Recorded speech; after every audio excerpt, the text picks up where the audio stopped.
First of all, thanks a lot sir, Siddharth sir, कि हमारे इतने शॉर्ट नोटिस पे आप ने हमें टाइम दिया। और हमारे स्पेशल जो हमारा जो मिशन चल रहा है महसाना डिस्ट्रिक्ट एडमिनिस्ट्रेशन का, Amrit Mehsana startup and innovation mission, उसके लिए आपने अपना बहुमूल्य समय हमको अर्जेंटली दे दिया। अ, सर का मैं इंट्रोडक्शन, शॉर्ट इंट्रोडक्शन दूँ तो sir as a profession chartered accountant CA है। उनका master degree in rural development किया हुआ है। सर के बैकग्राउंड के रिगार्डिंग बात करूँ तो सर ने media and politics corporate trainer है, expert speaker on TV media भी है। देन एक अचीवमेंट के तौर पे बोला जाए तो youngest CFO of Dholera smart city and managing director of Amul member of union. Sir का एक छोटा सा शॉर्ट प्रोफाइल हमने आपको अभी दिया है, राइट। और सर का आज का जो मेनली जो हम बात करने वाले हैं, right, opportunity excellence by sorry operational excellence by leadership skill. तो सर को रिक्वेस्ट करूंगा, सर आप अपना वेबिनार स्टार्ट करिए, यहाँ से हैंड टेक ओवर करिए। सर आप अपना स्क्रीन या प्रेजेंटेशन भी आप नीचे ऑप्शन एक दिया गया है, शेयर सीन करके आप दे सकते हैं sir. Thank you sir, please live sir. Thank you so much. સૌ મિત્રોને નમસ્કાર. મહેસાણા વિભાગને પણ ખૂબ ખૂબ અભિનંદન, સમગ્ર જિલ્લાને. અને જે 75 વેબિનારની સિરીઝ ચાલી રહી છે અને એક યુનિક પ્રોગ્રામ છે આ. તો આઈ હોપ કે everybody is comfortable with the Gujarati language, કારણ કે આપણે જ્યારે માતૃભાષામાં ઓપરેશનલ એક્સલન્સ થ્રુ લીડરશિપની વાત કરવા જઈ રહ્યા છે, એસએસઆઈપી આઈ હબને પણ ખૂબ ખૂબ અભિનંદન આપીએ છીએ. અને હવે કમિંગ ટુ ધ પોઈન્ટ, સીધા મુદ્દા ઉપર આવીએ તો આજનો જે આપણો વિષય છે મિત્રો, એ operational excellence through leadership skill છે. એટલે આ કેમ જરૂરી છે અને આ શું દર્શાવે છે? ઓપરેશનલ એક્સલન્સ એટલે શું? તો જ્યારે મારું સ્ટાર્ટઅપ હોય છે, કોઈ પણ બિઝનેસ હોય, વ્યવસાય હોય, તો એમાં ઓપરેશન બહુ ઇમ્પોર્ટન્ટ હોય છે. રોજબરોજના જે આપણે કામો કરતા હોય છે અને એમાં મહારત હાસિલ કરવા, અને being a startup, being a entrepreneur, અથવા તો મારો ધંધો વ્યવસાય કરવો છે, તો હું ઓનર થયો કંપનીનો. I am the owner, I am the boss, I am the માલિક. તો કયા પાસાઓ ધ્યાનમાં રાખવા જોઈએ? દરેક વસ્તુનું મને જ્ઞાન નથી હોવાનું. મેં બીટેક કર્યું હોય તો ફિનાન્સનું મને ના ખબર હોય, મેં બીકોમ કર્યું હોય તો મને એચઆર નું ના ખબર હોય, અને મેં એમબીએ ઇન એચઆર કર્યું હોય તો ઇન્વેન્ટરી મેનેજમેન્ટ કઈ રીતે કરવું એ મને ના ખ્યાલ હોય. પરંતુ જ્યારે હું ધંધો લઈને બેસું છું તો આ બધા વિભાગો સાથે મારે સંકલન સાંકળવાનું આવે. એટલે હું સ્ટાર્ટઅપ તરીકે રજૂ થઉં છું તો ઇટ્સ લાઈક અ કિંગડમ. હું આ પ્રદેશનો રાજા છું અને મારે મારી પ્રજાને સાચવવાની છે, મારે મારો મહેલ બનાવવાનો છે અને નવા નવા કિલ્લાઓ સર કરવાના છે. આવી રીતે એક આપણે વિચારવું પડે. તો let us first understand what is operational excellence, શું હોય છે, એના કી કોમ્પોનેન્ટ કયા હોય છે, અને રિયલ લાઈફ એક્ઝામ્પલમાં આપણે શું થાય છે. તો આ ફર્સ્ટ સેશનમાં આપણે વાત કરીએ છીએ. તો ઓપરેશનલ એક્સલન્સ એટલે કે કોઈ પણ ઓપરેશન ચાલતું હોય ધંધાનું, તો ખાલી કોસ્ટ કટિંગ નું કામ નથી હોતું. ઘણા લોકો ઓપરેશનલ એક્સલન્સ એમ કે એટલે કોસ્ટ જેટલી ઓછી આવે, પડતર કિંમત જેટલી ઓછી આવે એટલો વધારે નફો થાય. તો આ ખાલી કોસ્ટિંગ ઉપર નહીં, પણ ક્રિએટિંગ અ વેલ્યુ, સંસ્થાની વેલ્યુ નક્કી કરવાની છે. દાખલા તરીકે આપણે મામાઅર્થ તમે જોઈ લો, તો મામાઅર્થે એક વેલ્યુ ક્રિએટ કરી છે, એક બ્રાન્ડ ઉભી કરી છે, ખાલી કોસ્ટ કટિંગ નથી કર્યું. અને આજે ગુજરાતના અને દેશના દરેક ખૂણા ઉપર મળી રહી છે. અથવા તો આપણે નિરમા પાવડર જોઈ લો, અથવા તો નિરમા શુદ્ધ નમક જોઈ લો. તો એ કઈ રીતે ઓપરેશનલ એક્સલન્સ અચીવ થયું એની આપણે વાત કરી રહ્યા છીએ. એ જે પ્રોસેસ છે એને ઓપ્ટિમાઇઝ કરવાની વાત છે. જે વેસ્ટ જનરેટ થઈ રહ્યો છે એને એલિમિનેટ કરવાની વાત છે. અને કોન્સ્ટન્ટલી કઈ રીતે શ્રેષ્ઠતા ઉપર આપણે આગળ વધી શકીએ એની વાત કરવાની છે. અને આ સિક્રેટ આજે આપણે ડિસ્કસ કરી રહ્યા છીએ. અને પ્રેઝન્ટેશન એટલા માટે નથી રાખ્યું કારણ કે જેટલું આપણે લાઈવ ડિસ્કસ કરીએ, વન ટુ વન ડિસ્કસ કરીએ, એનો ચામ અને એની મજા અલગ હોય છે.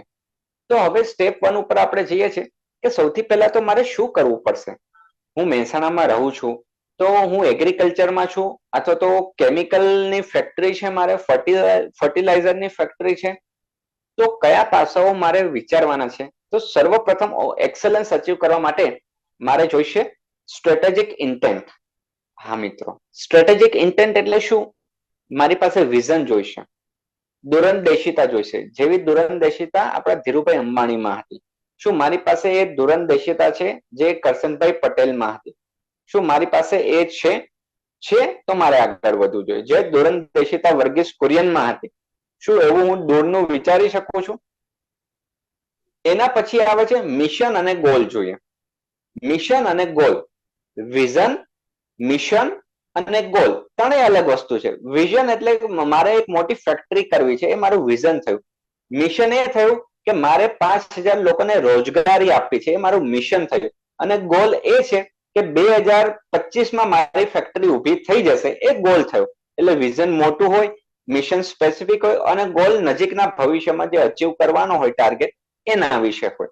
એની માટે રણનીતિ બનાવવી પડે, સ્ટ્રેટેજી ફોર્મ્યુલેશન કરવું પડે. કોઈ પણ યુદ્ધ જીતવું હોય તો રણનીતિ વગર આપણે યુદ્ધ જીતી શકીએ? ના જીતી શકાય. તો એવી રીતે બિઝનેસ પણ એક યુદ્ધ છે અને એ યુદ્ધ આપણે ત્યારે જ જીતી શકીએ જ્યારે આપણી ઓપરેશનલ સ્ટ્રેટેજી વ્યવસ્થિત હોય. રણનીતિ બનાવી, મોટી વાતો તો કરી, પરંતુ એનું ઇમ્પ્લિમેન્ટેશન પણ એટલું મહત્વનું છે. એટલે સ્ટ્રક્ચર અને operational implementation is very much important. રિસોર્સના અલોકેશન કરવા પડે, તો એ રિસોર્સ અલોકેશન કઈ રીતે કરી શકીએ એ પણ જાણવા અને સમજવાનો મુદ્દો છે.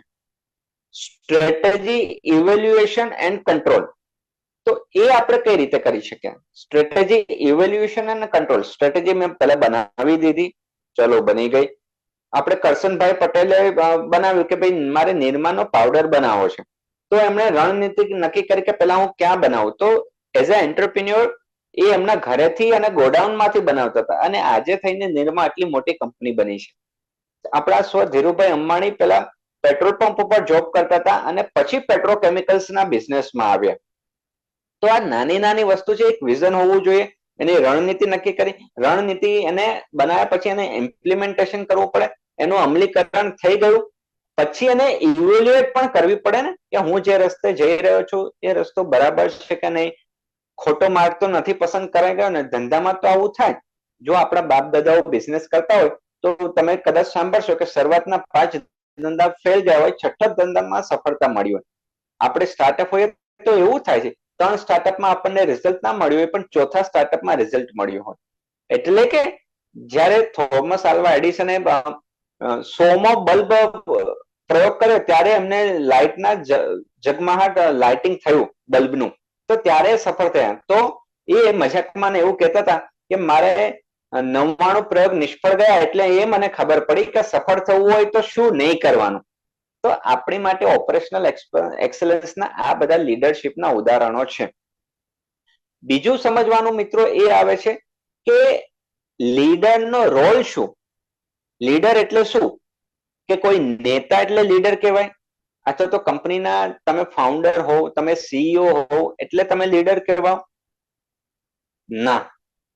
લીડર એટલે એવી વ્યક્તિ જેને આપણે ગણનાયક કહી શકીએ, કે જે સેનાપતિની જેમ આગળ ચાલતો હોય, એને લીડર કહેવાય. બધાને સાથે લઈને ચાલતો હોય.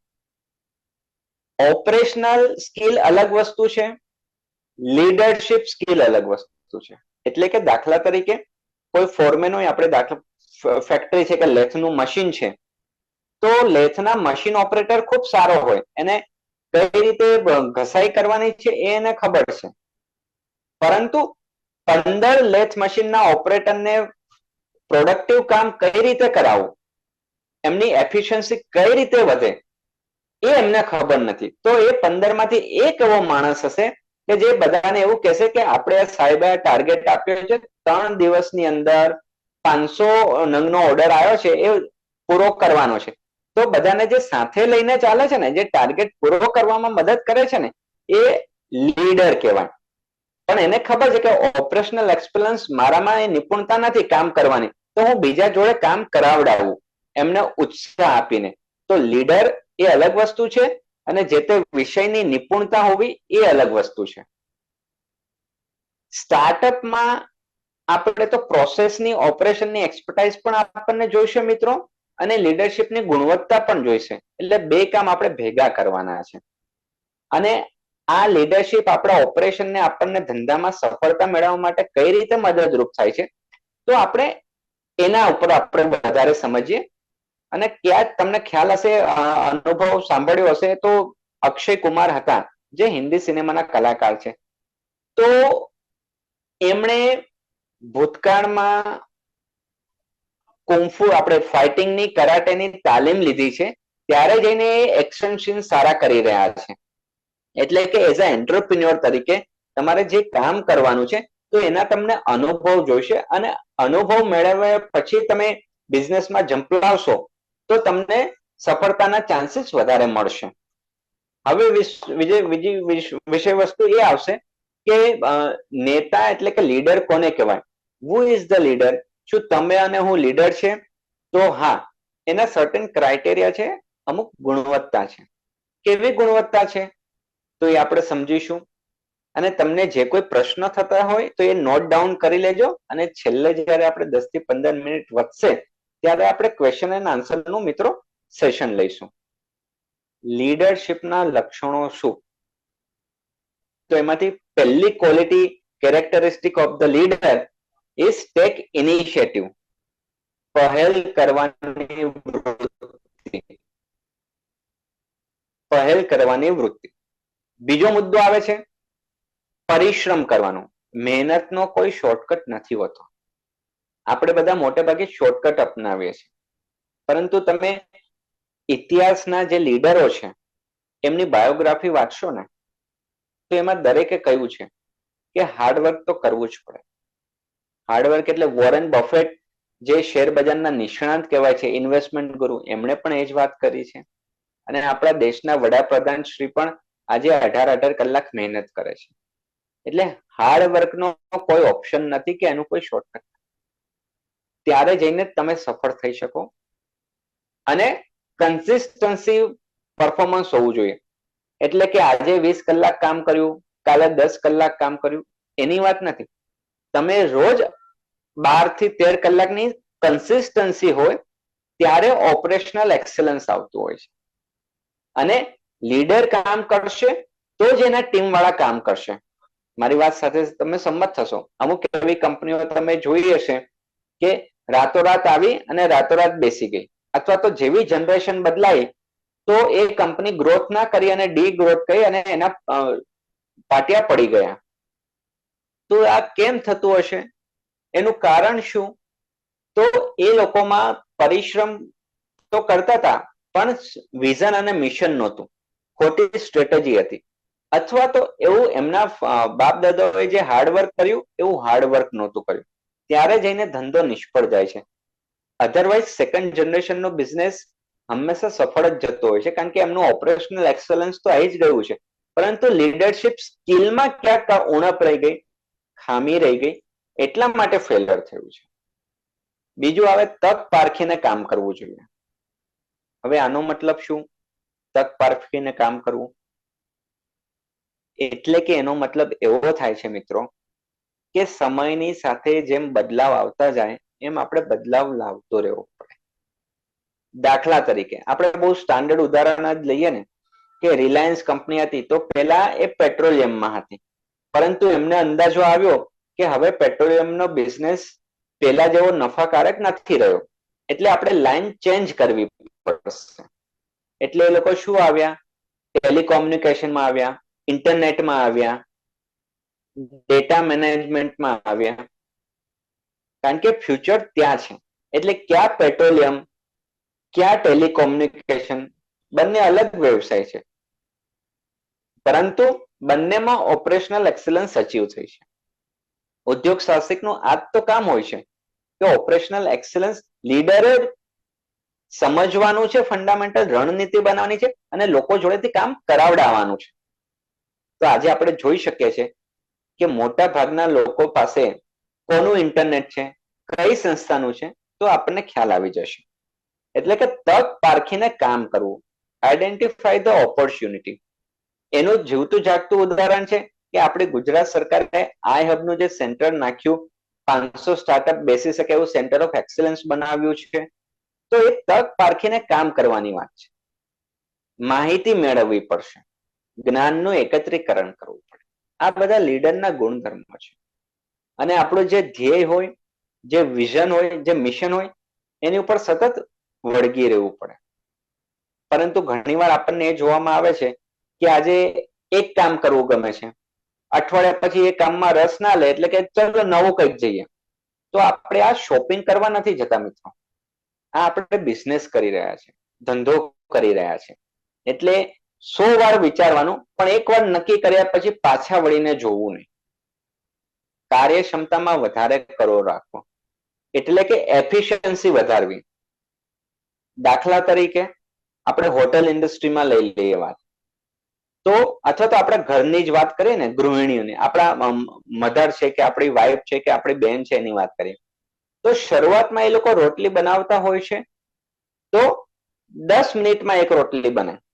પછી ધીરે ધીરે જેમ અનુભવ અને એક્સપિરિયન્સ થતો જાય એવી રીતે 5 મિનિટમાં 5 રોટલીઓ બનાવી દે દાખલા તરીકે. તો એ એમની કાર્યક્ષમતામાં વધારો થયો કહેવાય.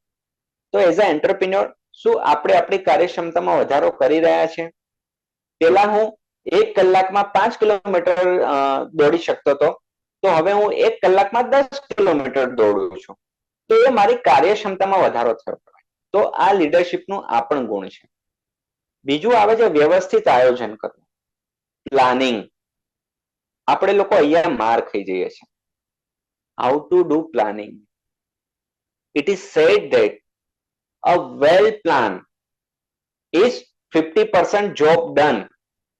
એટલે કે જો આપણે સારું પ્લાન કરશું ને તો આપણું 50% કામ તો આપોઆપ પતી જશે. પ્લાનિંગ એટલે કે રણનીતિ. તો લીડરનું કામ આ છે, પ્લાનિંગ કરવાનું છે યુદ્ધ જીતવા માટે. બીજું આવે છે ડિસિઝન મેકિંગ, નિર્ણય શક્તિ. ઘણીવાર ધંધામાં એવા સંજોગો આવે મિત્રો કે આપણે નિર્ણય લેવો પડતો હોય છે, તો ત્યારે આપણે કોઈને પૂછવાનો આપણને સમય નથી રહેતો, આપણે જાતે નિર્ણય કરવો પડે.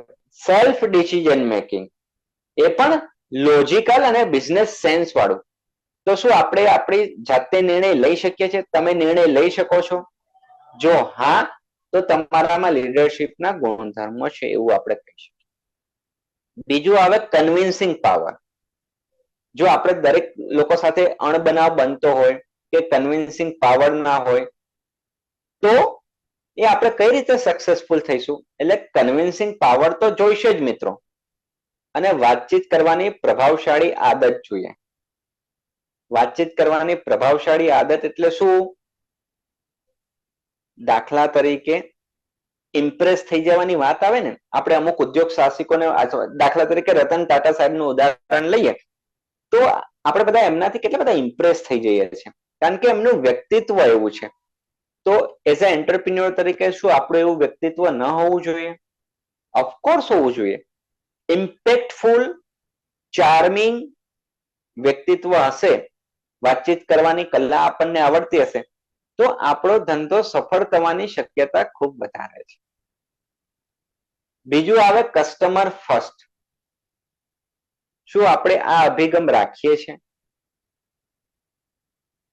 તમે મોટી 5 સ્ટાર હોટલમાં આપણે જઈએ, એ પણ બિઝનેસ જ કરે છે ને, તો ઓલવેઝ દે આર સ્માઇલિંગ. અને આપણે કોઈ રોડ સાઈડના ઢાબા ઉપર જઈએ, ત્યાંના કર્મચારી જુઓ, કારીગર જુઓ, અને મોટી 5 સ્ટાર હોટલના કર્મચારી જુઓ, તેમની કામ કરવાની પદ્ધતિમાં ફરક છે. એટલે કે ગ્રાહક પ્રથમ. આપણે ઓનલાઈન ડિલિવરી મંગાવીએ છીએ તો રિટર્નની પોલિસી પણ છે ને, પણ આજથી 5 વર્ષ પહેલા એવું નહોતું.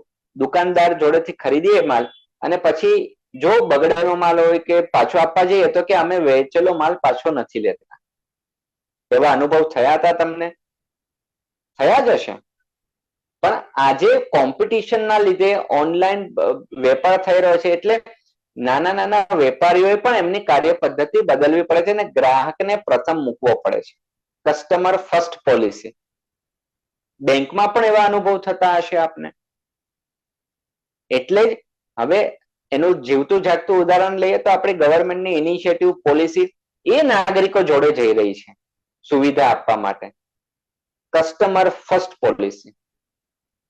જુદા જુદા ડિપાર્ટમેન્ટની પ્રાથમિક સમજ જોઈએ. એ આપણે આગળ જોઈશું કે કેવી રીતે એ સમજ કેળવવી, એ સમજ મળે એટલે ઓપરેશનલ એક્સલન્સ આવે. અને વેલ્યુ ફોર મની હોવું જોઈએ. કોઈ પણ પ્રોડક્ટ, કોઈ પણ સર્વિસ તમે આપો, બનાવો, વેચો તો એ પૈસા વસૂલ હોવી જોઈએ, ત્યારે જ ગ્રાહક આપણી જોડે રહે. અને આની માટે લીડરશિપ બહુ મહત્વનું છે. કેવું લીડરશિપ જોઈએ, એના પ્રકાર કેટલા છે, ચલો એ પણ સમજીએ. તો સૌથી પહેલા લીડરશિપ આવે દાખલા તરીકે ડેમોક્રેટિક, એટલે કે ગાંધીજી જેવા, જે લોકશાહીના ઢબે નિર્ણય કરતા હોય. બીજા લીડર આવે ઓથોરિટેટિવ. તો ઘણીવાર તમને એવા અનુભવ થયા હશે કે હું જે કહું એ જ સાચું, હું કહું એટલું જ કરવાનું. તો એ ઓથોરિટેટિવ લીડરશિપની સ્ટાઇલ આવે. એ પણ ઘણીવાર કટોકટીના સંજોગોમાં એ લીડરશિપ સ્ટાઇલ પણ અપનાવવી પડે. બીજું આવે એફિલિટેટિવ લીડરશિપ, એટલે કે મારા કર્મચારીઓ, મારા સાથીગણો પહેલા. તો એવી ભાવના વાળી પણ લીડરશિપ સ્ટાઇલ હોઈ શકે. બીજું આવે છે પેસ સેટિંગ લીડરશિપ, એટલે કે આ કામ તાત્કાલિક ને તાત્કાલિક કરો, જે એગ્રેસિવ નેચર વાળા હોય તો એવી પણ લીડરશિપ હોઈ શકે.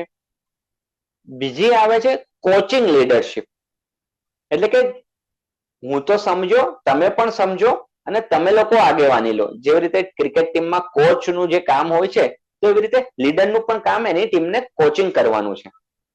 તો આ આપણે જુદા જુદા લીડરશિપના કઈ કઈ સ્કિલ હોઈ શકે છે એ જાણ્યું, સમજ્યું. અને હવે ઓપરેશનલ એક્સેલન્સ કઈ રીતે મિત્રો બિલ્ડઅપ કરવું એ આપણે સમજીએ. ફર્સ્ટ આપણે સમજ્યું સ્ટ્રેટેજી કઈ રીતે બનાવવાની, રણનીતિ શું છે, કેમ જરૂરી છે, લીડર કોને કહેવાય, એના ગુણધર્મો શું છે, કયા કયા ઓપરેશન હોઈ શકે એ આપણે સમજ્યા. અને હવે ઓપરેશનલ એક્સેલન્સ એટલે કે આપણા બિઝનેસમાં મહારત કઈ રીતે હાસિલ કરવી એના મુદ્દે આપણે વાત કરવાની છે. તો ચલો હવે એ સેશનમાં આપણે જઈએ. કન્ટિન્યુઅસ ઇમ્પ્રુવમેન્ટ કરવું પડે. ઓપરેશનલ એક્સલન્સ એટલે કન્ટિન્યુઅસ ઇમ્પ્રુવમેન્ટ. માની લો કે આપણી બા અથવા તો આપણા મધર રસોડામાં કામ કરતા હોય તો એ પણ એક ઓપરેશન કરે છે. એટલે સૌથી બેસ્ટ એક્ઝામ્પલ હું ઘણીવાર મિત્રોને કહેતો હોઉં છું કે મેનેજમેન્ટના વિદ્યાર્થીઓએ તો હંમેશા રસોડાનો અભ્યાસ કરવો જોઈએ. કેટલું વ્યવસ્થિત રીતે બધું ગોઠવાયેલું હોય છે.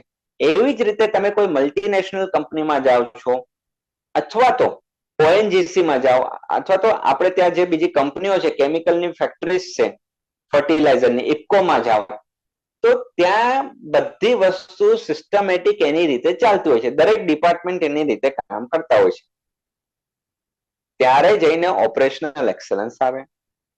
હવે બીજો મુદ્દો એ આવે છે કે એનો રોડમેપ શું, અમને કઈ રીતે ખબર પડશે, મારું તો આ સ્ટાર્ટઅપ છે અથવા તો સાહેબ મારે મારું સ્ટાર્ટઅપ એક્ટિવ કરવું છે, સો કેન યુ ગાઈડ મી. તો ચલો એના મુદ્દે આપણે વાત કરીએ મિત્રો. દરેક કંપનીને એક વિઝ્યુલાઇઝ કરો કે મારી ફેક્ટરી છે, મારું યુનિટ છે. I have a company, I have a manufacturing unit, then which kind of departments are there?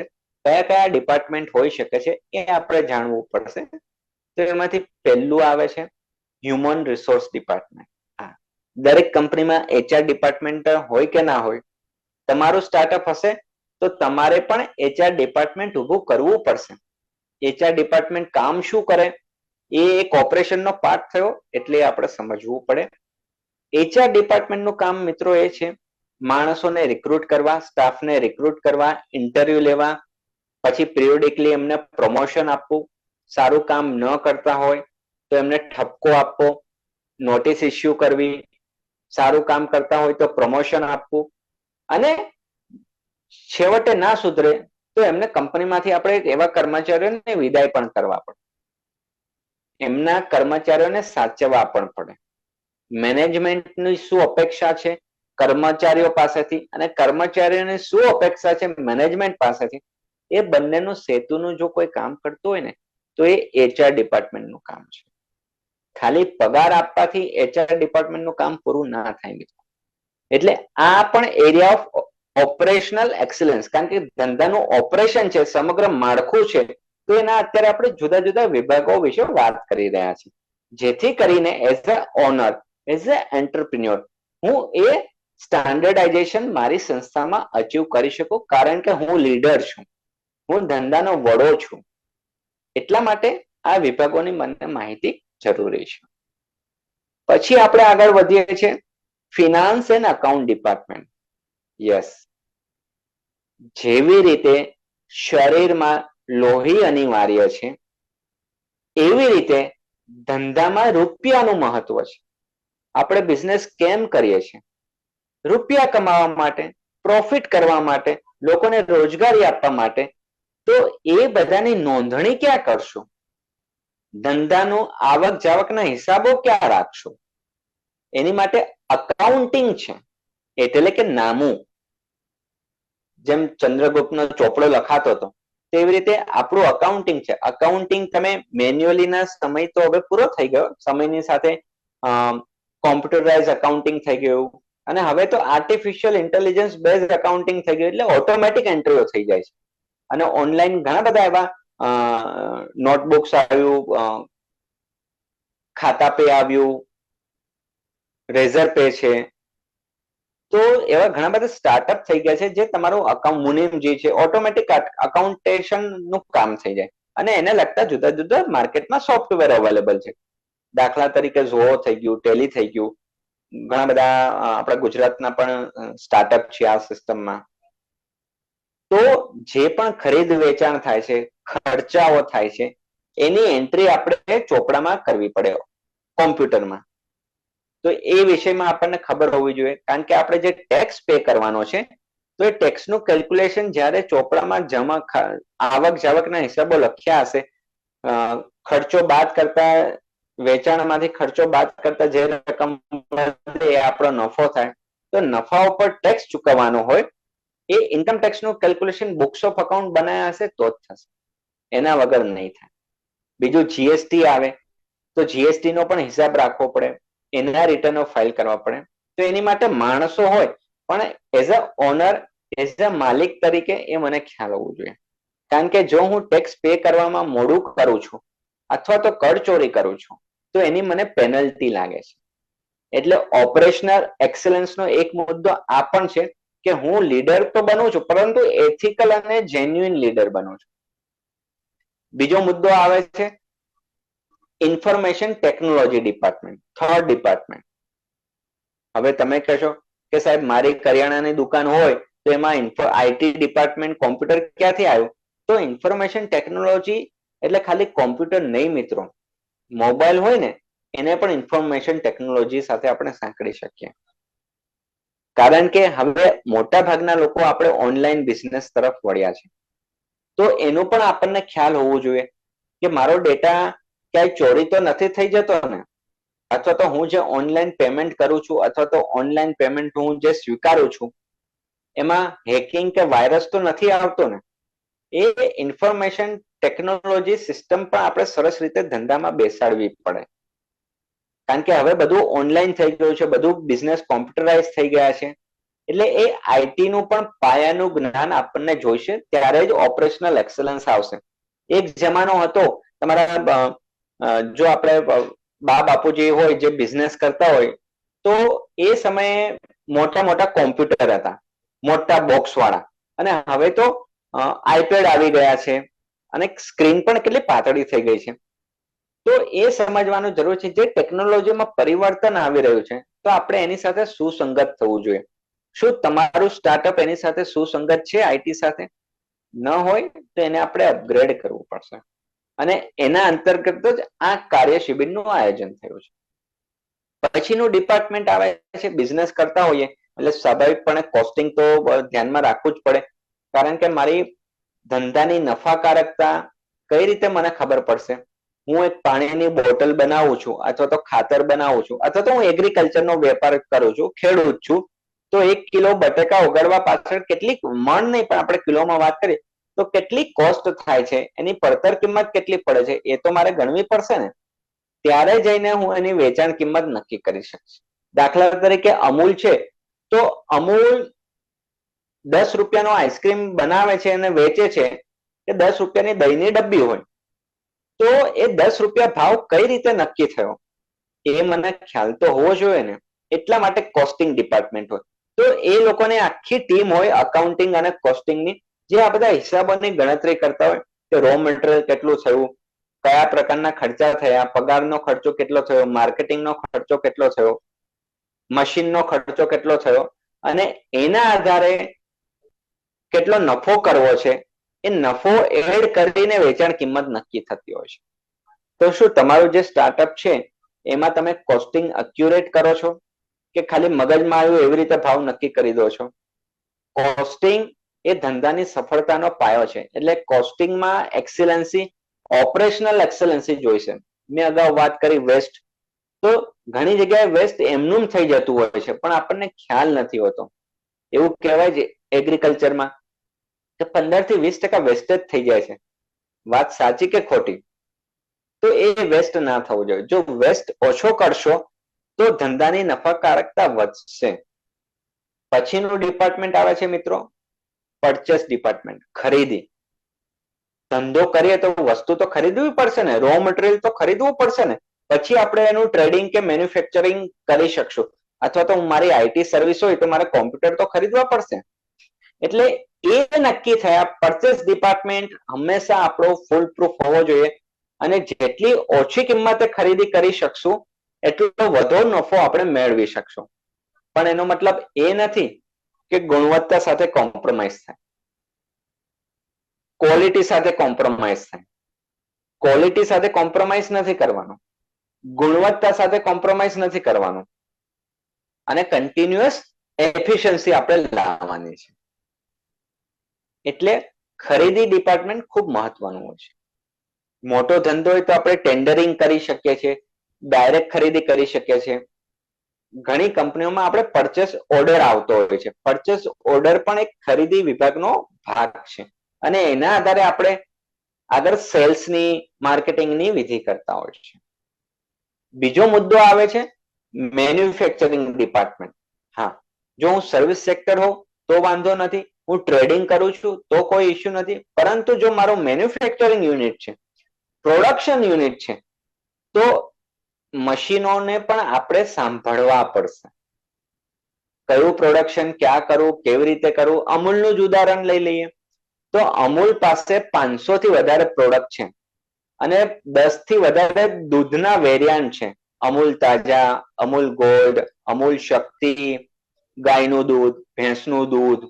તો આવા જુદા જુદા પ્રકાર છે. તો એનું પ્રોડક્શન કેવી રીતે કરવું, પ્રોસેસિંગ કેવી રીતે કરવું, કયા પ્લાન્ટમાં ચલાવવું, કયા મશીનમાં ચલાવવું, ક્યારે ડિલિવરી કરવી, કેવી ડિસ્પેચ કરવું, કયું રો મટીરિયલ લાવવું. તો ઓપરેશનલ એક્સેલન્સ તમે જુઓ કેટલું સરસ છે.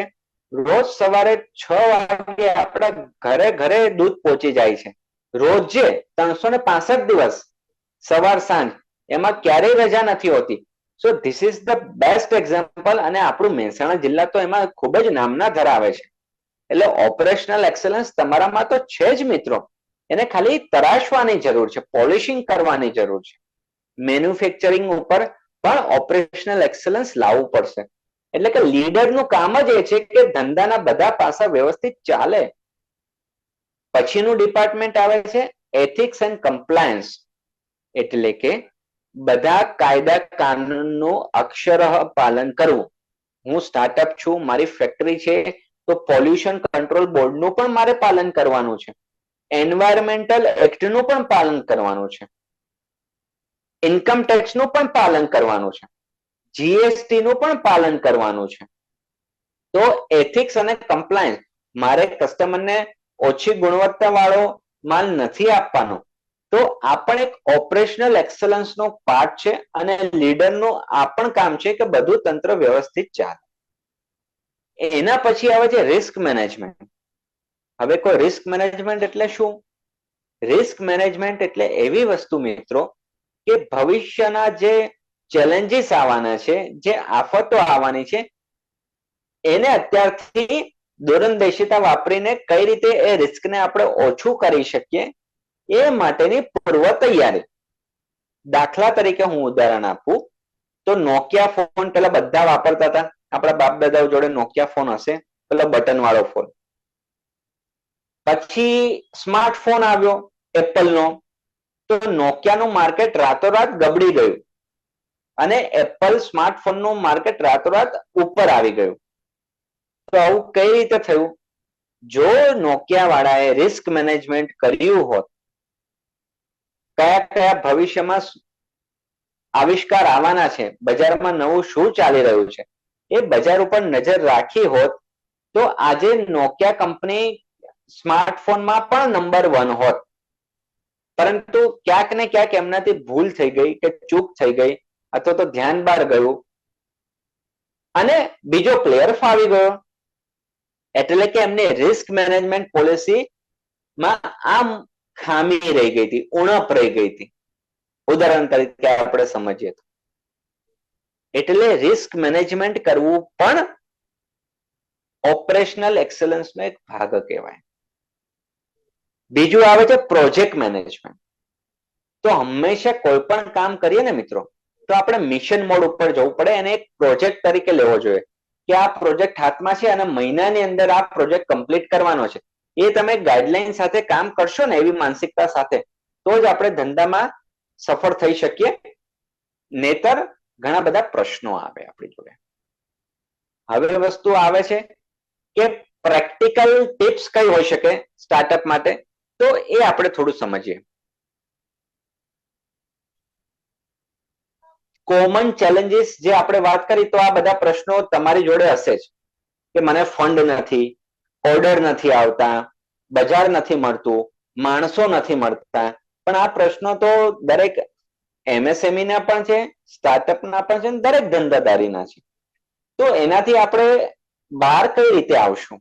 તો જો ફંડિંગ નો પ્રશ્ન હોય તો આપણી માટે પ્રાઇવેટ ઇક્વિટી છે, બેંક છે, સ્ટાર્ટઅપ સીડ ફંડિંગ આપે છે, એટલે એ પ્રશ્ન સોલ્વ થઈ ગયો.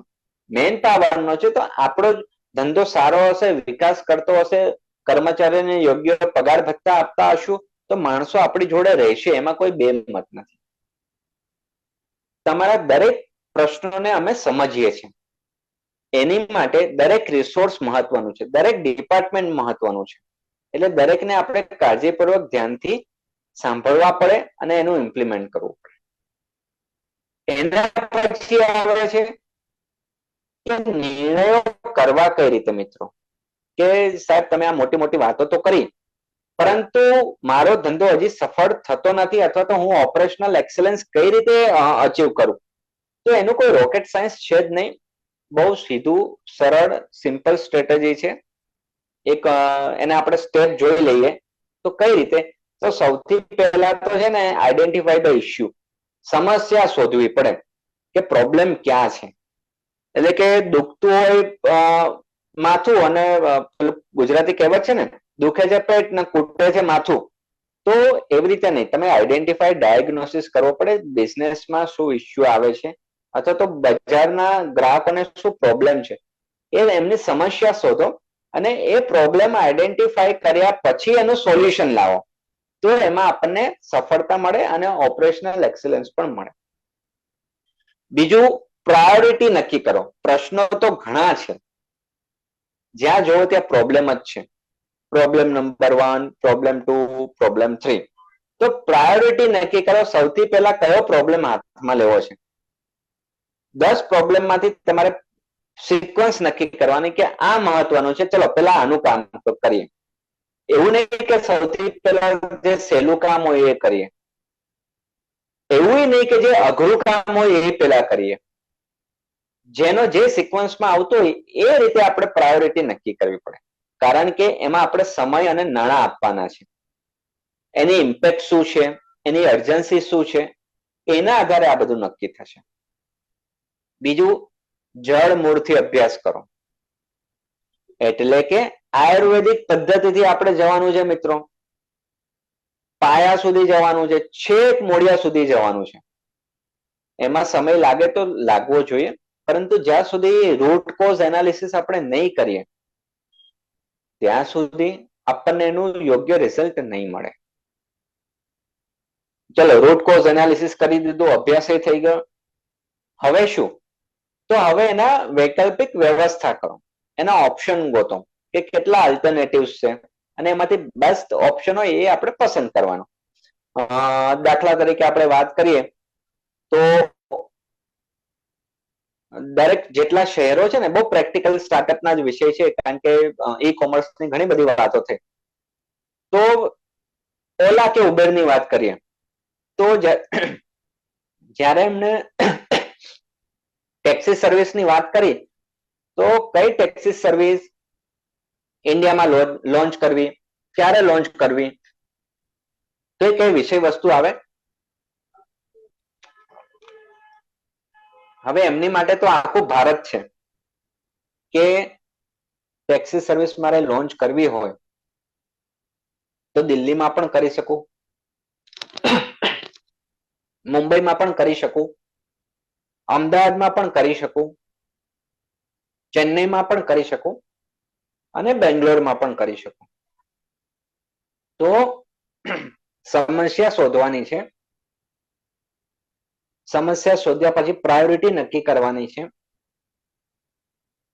એનો અભ્યાસ કરવાનો છે, એના અલ્ટરનેટિવ ગોતવાના છે અને પછી જે બેસ્ટ અલ્ટરનેટિવ હોય એ પસંદ કરવાનો છે અને એનું અમલ કરવાનો છે. એટલે સૌથી પહેલા જે રેન્ટ કેબની સર્વિસ હતી તો એ બેંગ્લોરમાં ઇમ્પ્લિમેન્ટ થઈ.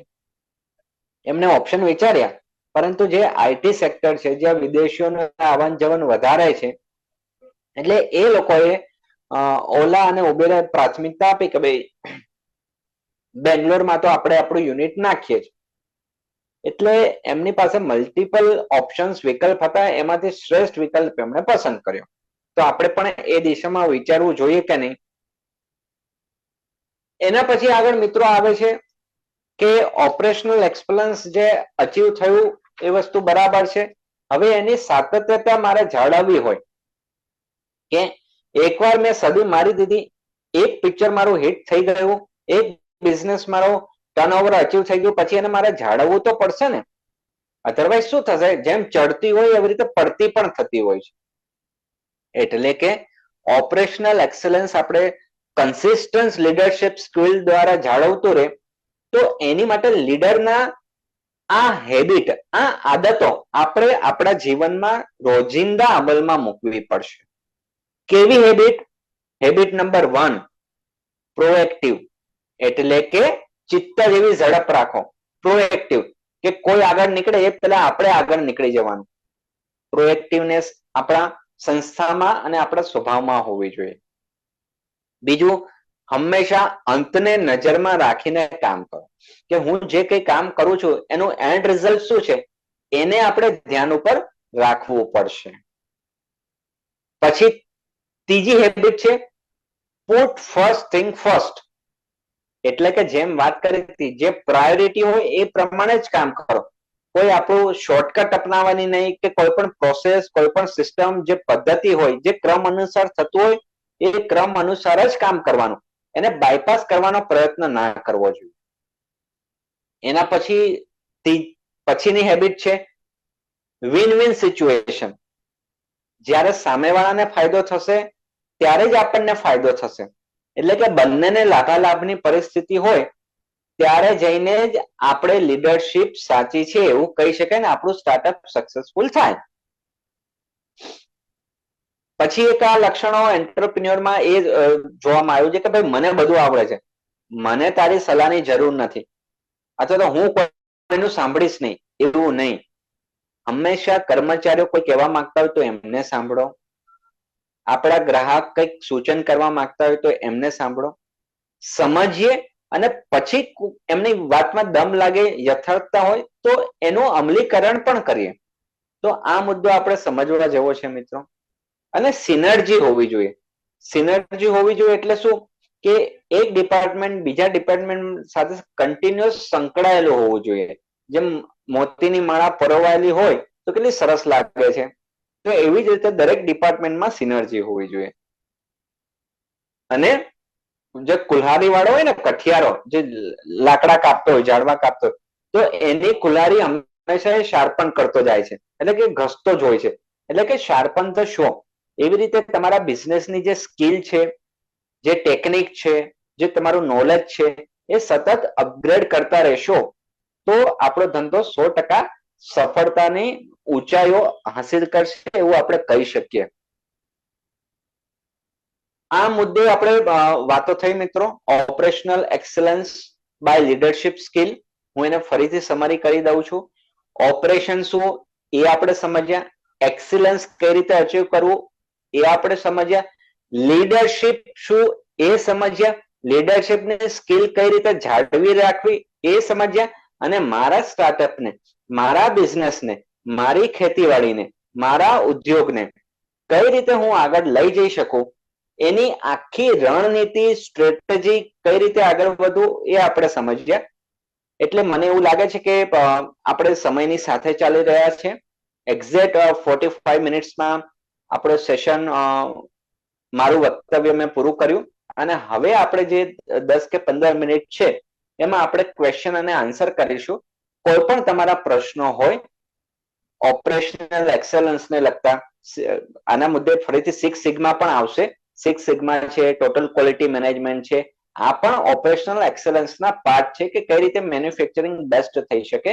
તો આપ મને પ્રશ્નો કરી શકો છો. આપણા જે મોડરેટર છે, જે કોર્ડિનેટર છે, એ આપણને સહયોગ કરશે. Ji, over to you.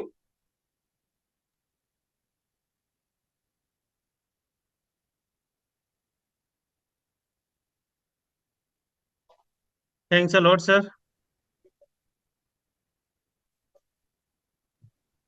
Thanks a lot sir. मैं आपसे मैंने सोचा था कि एक सीए के तौर पे थोड़ा टेक्निकल बातें ज्यादा होगी, पर आपने स्टार्टअप का जो बेसिक है उससे लेके अपर तक, जहाँ स्टार्टअप सक्सेसफुल कहाँ तक हो सकता है, तो इट्स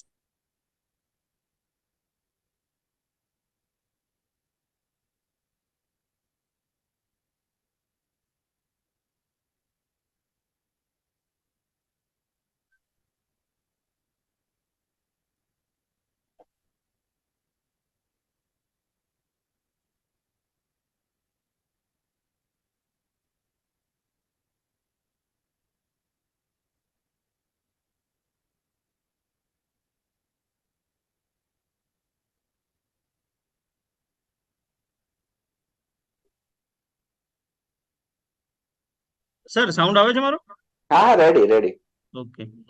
તો સર કહેવાય ને કે પહેલ કરવાની વૃત્તિ અમે બસ આ એક ટોપિક ઉપર અમે કામગીરી શરૂ કરી કે મહેસાણા જિલ્લામાં 6 મહિના પહેલા તો અમને પણ સ્ટાર્ટઅપ કે ઇનોવેશન વિશે ખ્યાલ ઓછો હતો. નાગરાજન સરે જે મુહિમ ચાલુ કરી કે ભાઈ એમને ખબર છે કે સરકારી કર્મચારી તરીકે દરેક પાસે ટાઈમ ઓછો હોય છે અત્યારે, અને એ સરકારી કર્મચારી તરીકે ટાઈમ ઓછો હોય છતાં પણ સરે પોતાના બીજી શેડ્યુલમાંથી એમને બધાને, પહેલા તો અમને બધાને સ્ટાર્ટઅપ વિશે સમજાવેલું છે. ત્યારબાદ ધીરે ધીરે ધીરે અમારી ટીમ બનતી ગઈ. અમે ડિસ્ટ્રિક્ટ ઇનોવેશન કમિટી બનાવી, વર્કશોપ, સેમિનાર કર્યા, વેબિનાર સિરીઝ ચાલુ કરેલી છે. તો એ જ પ્રમાણે કહેવાય ને કે એનો આઉટકમ કદાચ અમને હાલના ભવિષ્યમાં નથી દેખાતું, પણ કદાચ 6 મહિના કે 1 વર્ષ પછી આ બધા જ અમારા એફર્ટ છે એ અમને કંઈક સફળ, કહેવાય ને કે ફળ મળવાની આગળ દિશામાં લઈ જશે. સેકન્ડ સર, આપે જે કહ્યું કે કોઈ શોર્ટકટ નથી, હાર્ડવર્ક તો બધાએ કરવું જ પડશે. તો અમે પણ જે હાલના સ્ટુડન્ટ છે, અમે વેબિનાર એટેન્ડ કરવા કહીએ છીએ, શિક્ષકો છે તો અમે તો વેબિનાર એટેન્ડ, જે હાલ અમારા સરકારી કર્મચારી મિત્રો છે બધાને વેબિનાર કહીએ કે આમાં સ્ટાર્ટઅપ એવું નથી કે ફક્ત સ્ટુડન્ટ માટે જ છે. સર, આપણે ઘણી ઇન્સ્ટાગ્રામમાં હમણાં વિડીયો જોયા કે 85 વર્ષના કાકા એક શેમ્પુ ને હેર ઓઇલ બનાવીને હાલ પોતે માર્કેટમાં સક્સેસફુલ એન્ટરપ્રેન્યોર છે. 21 વર્ષની છોકરી છે, 21 વર્ષના સ્ટુડન્ટ છે કે જે પોતે સક્સેસફુલ એન્ટરપ્રેન્યોર છે, કરોડોનું ટર્નઓવર ધરાવે છે. તો દરેકને અમારી નમ્ર વિનંતી એ જ છે કે તમે એક જ બાઉન્ડ્રીમાં રહેશો તો તમે સ્ટાર્ટઅપ વિશે નહીં વિચારી શકો. તમારી બાઉન્ડ્રીને થોડી વિકસિત, મીન્સ મોટી કરવી જ પડશે. કે એક જ ફિલ્ડમાંથી તમે સ્ટાર્ટઅપ કે એક વસ્તુ તમારે નોલેજ ગેઇન કરવું હોય તો તમારી પોતાની જે હાલની બાઉન્ડ્રી છે એને થોડી મોટી કરવી જ પડશે સર. પ્લસ જે આપણે પ્રેક્ટિકલ ટિપ્સની વાત કરી એ પણ ખૂબ સરસ રહી. તો હું દરેકને જે પણ જોઈન થયા છે આપણા પાર્ટિસિપન્ટ, કોઈને પણ કોઈ ક્વેશ્ચન હોય તો પ્લીઝ ચેટબોક્સમાં મૂકી શકો છો, અથવા સર સાથે જો ડાયરેક્ટ વાત કરવી હોય તો પણ આપ રેઝ હેન્ડ કરો તો હું આપને અલાઉ કરી લઈશ.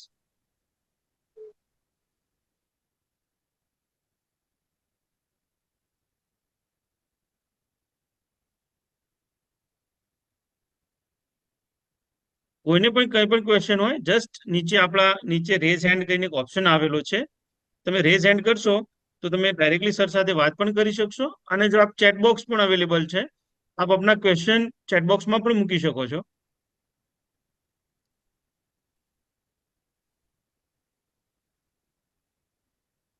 સર એડમિન કરીને કોઈ છે, એમને રેઝ હેન્ડ કરેલો છે, હું એમને અલાઉ કરું છું. હેલો.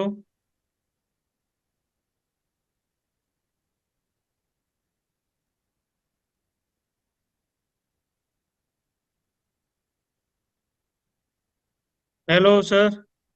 હા, મને અવાજ આવે છે. હા, એટલે શું જસ્ટ એડમિન જે છે એમને, એડમિન જે છે હાલ જોઈન થયા છે, એમનું નામ એડમિન રાખેલું છે.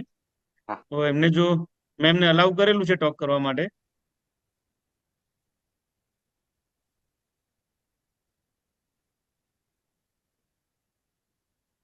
Okay sir. તો એ હાલ નથી ને આપણી પાસે કોઈ ક્વેશ્ચન પણ હાલ ચેટ બોક્સમાં ઓકે. નથી સર. રાઈટ. તો સર થેન્ક્સ અ લોટ અગેન.